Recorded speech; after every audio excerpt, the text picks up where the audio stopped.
hitting the road. The ultimate sense of freedom.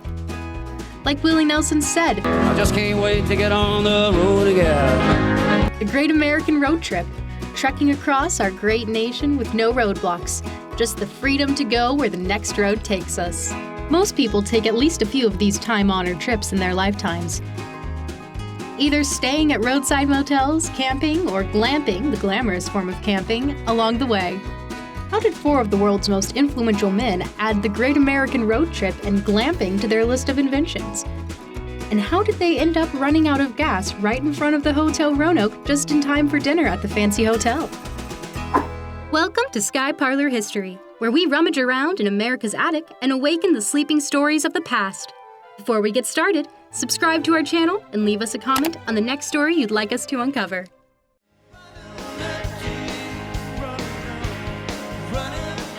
On August 30th, 1918, Mrs. Foster, the manager of the Hotel Roanoke, noticed 4 men in suits and ties come through the grand lobby doors. She quickly let Ed Brown, the head waiter, know that there would be unannounced special visitors for lunch that day. The bellhops on the porch of the hotel were surprised to see the caravan of 5 shiny black cars and trucks, including a Packard and several Ford Model Ts, come to a stop in the corner of Jefferson and Shenandoah Avenues in the railroad town of Roanoke, Virginia. The men were quickly seated and were served lunch with the Southern hospitality that Roanoke is known for. The surprising lunch guests were Henry Ford, the inventor and owner of the Ford Motor Company, Thomas Edison, the inventor of the phonograph, the movie camera, and the long-lasting light bulb, Harvey Firestone, the founder of the Firestone Tires and Rubber Company and inventor of rubber tires for cars, and John Burroughs, a well-known naturalist and poet. The newspaper said that the celebrities attracted a large crowd as they enjoyed a few hours at the Hotel Roanoke. The hotel guests loved that Edison, Ford, Firestone, and Burroughs were so quick to speak with them. One guest at the hotel, a singer from New York, noticed Thomas Edison in the hotel lobby and decided to take the opportunity to ask him if she might sing on Edison's record sometime. Henry Ford, always focused on vehicle performance and all things adjacent, was chatting with some hotel guests and gave a decidedly backhanded compliment to the roads around Roanoke by saying that the roads around there were not as bad as others he had seen. Nice time tonight, Henry. Fine. That's Mr. Edison enjoyed it, looking fine. Yes, indeed. And I'm surprised at the great development of radio. So am I. Yeah, how does he feel about the chances for young men today? Well, I'll ask him. He's right here. Answer that question now. No? Yes. There's more open than ever was. There's no end to the inventions and discoveries to go on forever. But how did 4 of the most famous, influential men of the early part of the 20th century, the men whose photos are side by side in our history books, not only become friends, but camping buddies at that? Back in 1891, 28-year-old Henry Ford got a job at Edison Illuminating Company. He really looked up to the older, famous Thomas Edison. One day, in 1896, Ford was lucky enough to attend a speech by Edison. After the speech, Ford was seated at a table with Edison. The group at the table had been discussing batteries when one of the men pointed to Ford and said to Edison, "This fellow has made a gas car." Ford was a bit embarrassed because he felt he was being mocked since they were literally seated at the table with Mr. Electric Light Bulb. However, Edison was interested. As Edison asked question after question, Ford decided to quickly sketch up his new idea for a lighter, more easily produced gas engine. Edison was excited to hear about more affordable alternatives to electric or steam engines. He encouraged Ford to stay focused. Edison and Ford became friends and worked together on projects, corresponded often, and even bought houses next to each other. About 15 years later, in 1912, Henry Ford read a magazine article by the well-known naturalist John Burroughs. Burroughs had written that the invention of the noisy, smelly automobile was ruining America's appreciation of nature and called the automobile a demon on wheels. Well, because Henry Ford was a fan of Burroughs, he wrote him a letter and included with it a brand new Model T.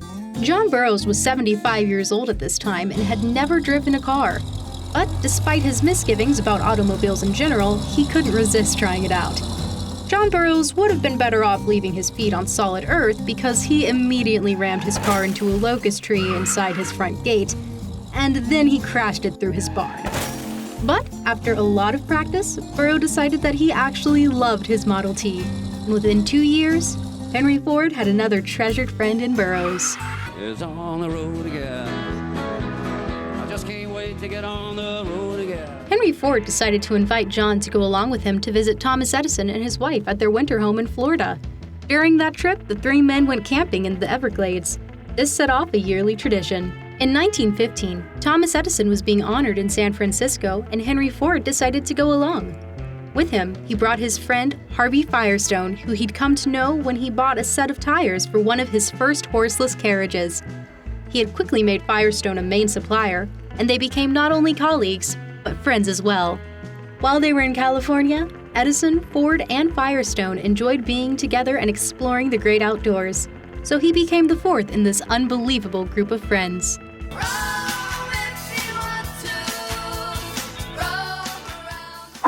3 years later, in 1918, these four leaders in American technology and naturalism decided to embark on a 12-day camping trip through the Appalachian Mountains of West Virginia, North Carolina, and Virginia. They ironically called themselves the Vagabonds. Ironic for sure, because they took along a cook, assistants, chauffeurs, and a photographer. They drove a caravan of 2 brand new Fords and a large Packard, with Thomas Edison in the front car, compass in hand, navigating. The trucks carried each man's 10-foot-long monogram tent, a 20-foot-long dining tent, 9-foot-long table complete with a Lazy Susan, water tanks, stoves, a refrigeration system, and even lamps. They were definitely not roughing it, but they did enjoy just sitting around a campfire, hunting and fishing, and just being in nature. Thomas Edison cracked jokes and was a well-known prankster. Henry Ford tried to tell jokes of his own, but they always fell flat.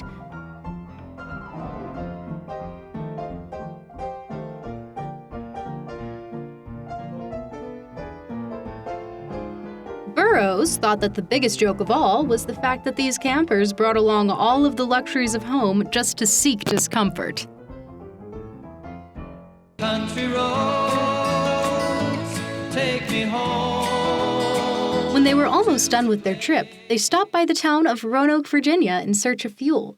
Because their trips were well known, the people at the Hotel Roanoke were excited to see the Vagabonds there, but most of them politely let them eat their lunch in peace. After lunch, more people began to gather to catch a glimpse of that generation's most interesting quartet.